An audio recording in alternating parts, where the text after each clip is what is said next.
नमस्कार विद्यार्थियों, मैं आपका स्वागत करता हूं मेरे इस YouTube चैनल पर। विद्यार्थियों, आज हम इस वीडियो के माध्यम से समष्टि अर्थशास्त्र की तीसरी इकाई को समझने का प्रयास करेंगे। इसके पूर्व में प्रथम और द्वितीय यूनिट के वीडियो भी हमने अपलोड किए हैं और आपने देखे होंगे। इस यूनिट के अंतर्गत हम राजकोषीय नीति और मौद्रिक नीति क्या है इसे समझने का प्रयास करेंगे।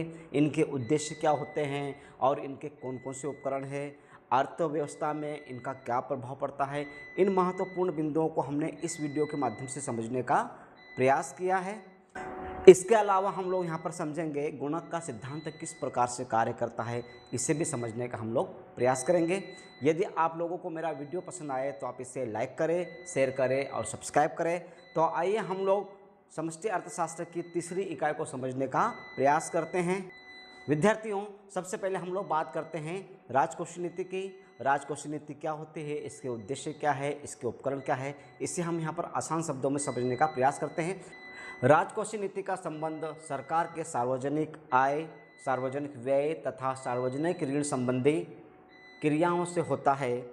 राजकोषीय नीति से हमारा तात्पर्य सरकार की प्राप्तियों अर्थात सरकार को जो आय प्राप्त होती है तथा उसके व्ययों अर्थात खर्चों को प्रभावित करने वाले घटकों से संबंधित है, जिन्हें हम सामान्य रूप से सरकार की शुद्ध प्राप्तियों उसके अधिक या घाटे के द्वारा मापते हैं। सरकार का उद्देश्य अर्थव्यवस्था में आर्थिक स्थिरता बनाए रखते हुए सरकार का उद्देश्य जो है अर्थव्यवस्था में आर्थिक स्थिरता बनाए रखते हुए आर्थिक विकास को प्राप्त करना होता है। इस उद्देश्य की प्राप्ति के लिए एक महत्वपूर्ण साधन के रूप में सरकार राजकोषीय नीति का उपयोग करती है।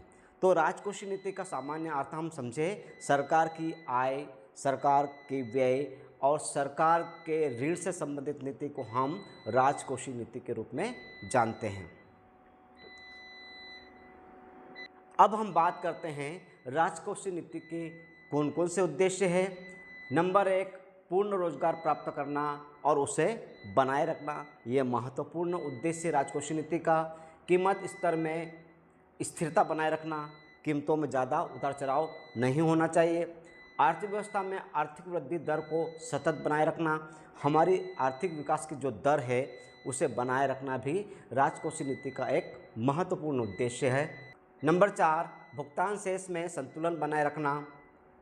और नंबर 5, अर्धविकसित देशों में आर्थिक विकास को बढ़ावा देना भी राजकोषीय नीति का एक महत्वपूर्ण उद्देश्य होता है। राजकोषीय नीति कौन कौन से उपकरणों के माध्यम से कार्य करती है, इसे हम समझें। 4 महत्वपूर्ण उपकरण माने जाते हैं: बजट नीति, करारोपण की नीति, सार्वजनिक व्यय की नीति, सार्वजनिक ऋण की नीति। इन 4 महत्वपूर्ण उपकरणों के माध्यम से ही सरकार अपने राजकोषीय नीति को क्रियान्वयन करती है। सबसे पहले हम बात करते हैं बजट नीति की। बजट राजकोषीय नीति का एक प्रमुख साधन है। सरकार की प्राप्तियों अर्थात इनकम तथा व्ययों अर्थात एक्सपेंडिचर के परिमाण एवं दिशाएं बजट के द्वारा निर्धारित होती है। इस दृष्टि से 3 प्रकार के बजट पर विचार किया जाता है। बजट किस प्रकार के होते हैं? 3 प्रकार के होते हैं। सबसे पहले हम बात करते हैं बजट घाटा कि घाटे का बजट किस प्रकार का होता है। घाटे का बजट मंदी पर नियंत्रण करने का एक महत्वपूर्ण साधन होता है। या यदि अर्थव्यवस्था में मंदी की अवस्था है तब सरकार घाटे का बजट लाकर उस मंदी को दूर करने का प्रयास करती है। जब सरकारी व्यय अर्थात खर्च उसकी प्राप्तियों से अधिक होता है, हम जितना कमाते हैं उससे ज़्यादा खर्च करते हैं, तो उसे बजट घाटे का कहा जाता है या घाटे का बजट कहा जाता है। बजट घाटा सरकार के व्यय में शुद्ध वृद्धि को व्यक्त करता है। अर्थात यदि घाटे का बजट हम कहें तो इसका आशय यह है कि सरकार को जो आय प्राप्त हो रही है उससे अधिक खर्च होता है। दूसरा भाग है बचत का बजट।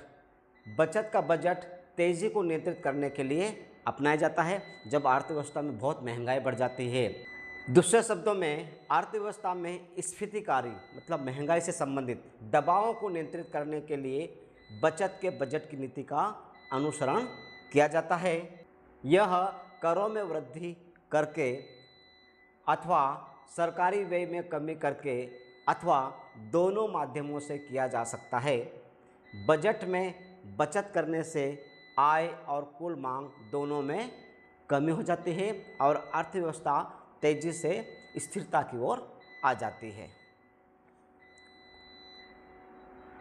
तीसरा महत्वपूर्ण भाग है संतुलित बजट का।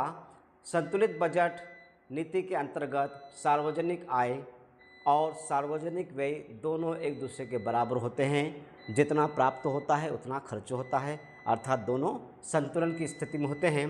इस नीति के अंतर्गत करों में वृद्धि से सार्वजनिक व्यय में होने वाली वृद्धि सार्वजनिक व्यय में हुई वृद्धि के बराबर होती है। इससे शुद्ध राष्ट्रीय आय बढ़ती है, किंतु कर लगाने के कारण उपभोग में आपके आय पर कर लगाया जाता है तो आपका उपभोग कम हो जाता है। उपभोग में कमी सरकारी व्यय के बराबर नहीं होती है। राजकोषीय नीति का दूसरा महत्वपूर्ण उपकरण है करारोपण अर्थात कर लगाने की नीति। करारोपण एक ऐसा उपाय है जो व्यय योग्य आय, उपभोग तथा विनियोग तीनों को प्रभावित करता है। खर्च करने वाली आय, उपभोग और विनियोग तीनों को प्रभावित करता है। मंदी की स्थिति में करों में कमी करने से लोगों की व्यय योग्य आय में बढ़ती है। मंदी के समय यदि सरकार कर में कमी कर देती है तो लोगों के पास खर्च करने के लिए ज़्यादा पैसा होता है और लोगों द्वारा अधिक व्यय किया जाता है। उपभोग में वृद्धि के लिए भी करों में कमी की जाती है। इसी प्रकार से करों में कमी करने से निवेश को भी प्रोत्साहन मिलता है। टैक्स में कमी होती है तो निवेशक निवेश करने की ओर प्रोत्साहित होते हैं। राजकोषीय नीति का तीसरा महत्वपूर्ण उपकरण सार्वजनिक व्यय की नीति। सार्वजनिक व्यय में परिवर्तन आर्थिक क्रियाओं को प्रत्यक्ष रूप से प्रभावित करता है। सार्वजनिक व्यय में वृद्धि से आय, उत्पादन तथा रोजगार पर उसी प्रकार का प्रभाव पड़ता है जैसे निवेश में वृद्धि का प्रभाव पड़ता है। इसके विपरीत व्यय में कमी से आर्थिक क्रियाओं में अवरोध उत्पन्न होता है। यदि सरकार अपना व्यय नहीं बढ़ाएगी तो बाकी आर्थिक क्रियाएं प्रभावित होती हैं। राजकोषीय नीति का चौथा महत्वपूर्ण उपकरण है सार्वजनिक ऋण की नीति। बजट घाटे की पूर्ति सार्वजनिक ऋण के द्वारा भी की जाती है। जब आपका बजट का घाटा होता है, जब आय की जगह व्यय अधिक होता है, तब सरकार सार्वजनिक ऋण की प्रक्रिया अपनाकर अपने खर्चे पूरे करती है। सरकार द्वारा निम्न 4 प्रकार से ऋण प्राप्त किए जाते हैं। गैर बैंक, जो बैंक नहीं है या जनता से लिए गए ऋण के माध्यम से अपने व्यय पूरे करती है। बैंक या वित्तीय संस्थाओं से लिए गए ऋण के माध्यम से भी सरकार अपने व्यय पूरे करती है। खजाने की निकासी, आपका जो स्टॉक है, खजाना है, उसका उपयोग करके भी आप व्यय की पूर्ति करती है। और आवश्यकता होने पर नए नोट छापकर भी सरकार अर्थव्यवस्था को चलाने का प्रयास करती है। राजकोषीय नीति के प्रभाव क्या हो सकते हैं? मंदी काल में सरकार के द्वारा सार्वजनिक व्यय में वृद्धि की जानी चाहिए ताकि लोगों को आय प्राप्त हो और उनके द्वारा वस्तुओं की मांग की जाए। हमने समझ लिया इसको। इसके विपरीत स्फीति काल अर्थात तेजी काल में सरकार के द्वारा सार्वजनिक व्यय में कमी करना चाहिए ताकि अर्थव्यवस्था संतुलन की स्थिति में आ सके। इस प्रकार राजकोषीय नीति के महत्वपूर्ण प्रभाव मंदी और तेजी दोनों की स्थिति में होते हैं। राजकोषीय नीति के पश्चात हमारा जो दूसरा महत्वपूर्ण भाग है वो है मौद्रिक नीति।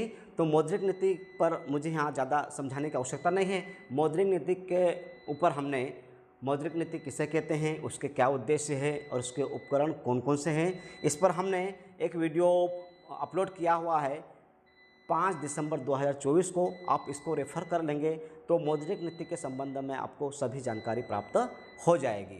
हमने बात की कि गुणक का सिद्धांत भी हमें समझना है। तो गुणक क्या है, गुणक किस प्रकार से कार्य करता है, अर्थव्यवस्था में गुणक की क्या स्थिति है, इस पर भी हमने एक वीडियो बनाया हुआ है जो बहुत ही सरल भाषा में है और इसको हमने अपलोड किया है 26 फरवरी 2025 को। आप इसको भी रेफ़र करके गुणक से संबंधित महत्वपूर्ण सिद्धांतों को आसानी से समझ सकते हैं।